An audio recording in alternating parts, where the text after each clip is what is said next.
My name is Lori Noga. I am a general dentist stationed in Western Washington.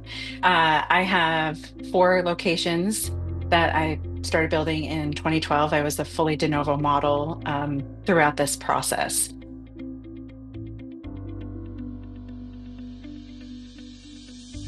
I probably should have started 2 years before I actually started in hindsight, right? I'll start with that. Um, Originally when I set out on this journey, I never intended to have multiple locations. I thought I was going to own one. And as I grew that first one and realized how much I loved growing the business, developing people, and just creating an impact, I decided to continue to expand upon that. So that's really the short version of how I got started. Um, I also always thought that this was going to be a business that was going to be a legacy business, something that I was going to grow until my kids wanted to take it over or until I died. I really never thought about what the exit was going to look like along the way because I always thought this was something I was just going to do forever. But after going through a pandemic and then surviving through that, and then trying to just continue operating the way I was and continue expanding on that impact that I wanted to have post pandemic, things got a lot harder. Things got more intense, got more expensive. The workforce shifted in terms of the way they approached their own work ethic, and the culture was much more difficult to maintain. And so I would say I probably for a long time just ignored the messaging and the things that I was feeling internally that were really indicating I probably should start thinking about an exit, and tried to push through, tried to convince myself otherwise.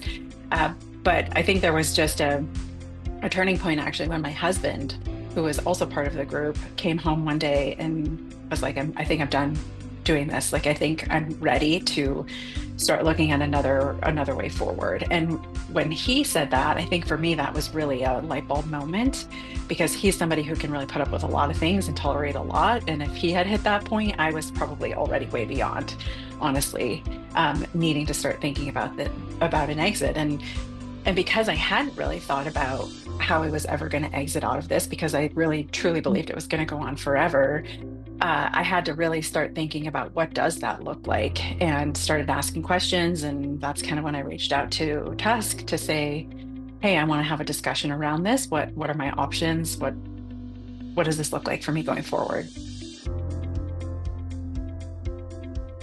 I mean, along the way, obviously, there were groups that were always cold calling. So I've had conversations over the years just directly with groups that were interested in acquisitions. So I was a little bit familiar with how those conversations may go. And even having a business background, I was an actuary before I was a dentist. So I understand the business side of things and I've been in that world. Uh, it still didn't feel like the right decision for me to try to do this on my own. Even with all the financial background that I have, I didn't know all the ins and outs. And I'm now looking back, of course, I'm really glad that I used a broker rather than try to do this on my own. I think I learned a lot through this process, uh, and that was already having a foundation. Choosing Tusk was an easy option for me. I've known Kevin Cumbus forever. I mean, I think I've known him since probably back in the early days of Tusk when he was first building Tusk. And so he and I have just been colleagues and friends for years and years. And so that choice to me was pretty obvious.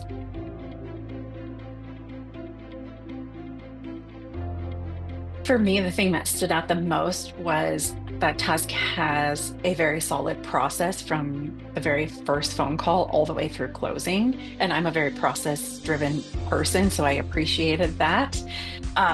Knowing what stage I was in, what to expect as we were moving forward was to me very helpful. Um, but I think within each of those different pieces of the process, there were more processes, or just it was clear to me that Tusk has done this tons and tons of times because of the way they showed up to the conversations, already having the information and the knowledge, and almost uh, knowing what I was going to come asking before I even had to ask the question.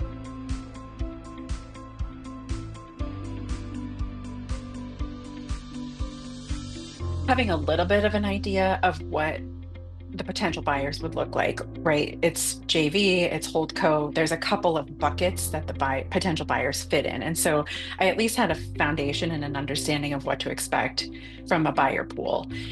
What I didn't expect was having 5 or 6 conversations with different buyers and seeing how different they truly are from one another. I mean, I've always heard you've seen one, if you've seen one DSO, you've seen one DSO, right? And I think that that is so true. And especially when you're going through this process and you actually start having more of these in-depth conversations with potential buyers, just seeing how different they all are from one another, even though they fit into one of those buckets. So to me, that was a big surprise, actually. I didn't expect such diversity.